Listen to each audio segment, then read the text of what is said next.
So right now we're at Chatham Manor, which is a colonial era plantation house, and basically deals with about 200 years of American history. So it was built on the eve of the American Revolution as part of a plantation complex. The original owners, William and Ann Fitzhugh, built this house overlooking Fredericksburg, basically as a place where they could not only grow crops, have a kind of financial operation, but also socialize. So they were in their late 20s. They were looking for a place that would have a lot of foot traffic where they could socialize with their friends, and that's why they chose this location. But Chatham has always been a working farm from its beginnings as a 1,200-acre plantation all the way up until the present day, where we actually contract out to farmers to grow some crops. So of course, it's changed extensively in the time since then. So Chatham started out, again, 1,200-acre plantation with a force of slave labor with about 40 to 100 slaves at any given time. So major operation, especially for this area, Fredericksburg and Stafford County.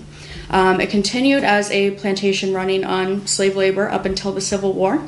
And at that point, Chatham was effectively abandoned by its owners. And when the Union Army came into this area for the first time in the spring of 1862, the vast majority of Chatham's slaves who weren't sent somewhere else by the owners fled towards the lines of the Union Army. So that effectively ended Chatham kind of as a plantation run on slave labor. For the kind of period of the Civil War, Chatham became primarily used not as a residence, but as a field hospital and a headquarters for the Union Army.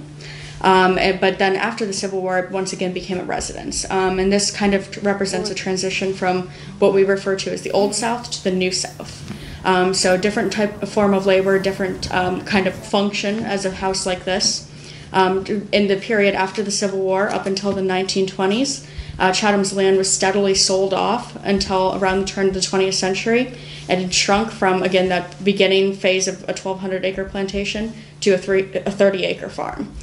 So it became in the 1920s and on kind of not necessarily a farm as its main purpose, but instead a refuge for the extremely wealthy who happened to have a small farm on the side. So it changed very dramatically in the type of function it had. So Chatham really represents a lot of changes in American society, especially for the South, and how the Civil War is really the nexus point around which all that pivots.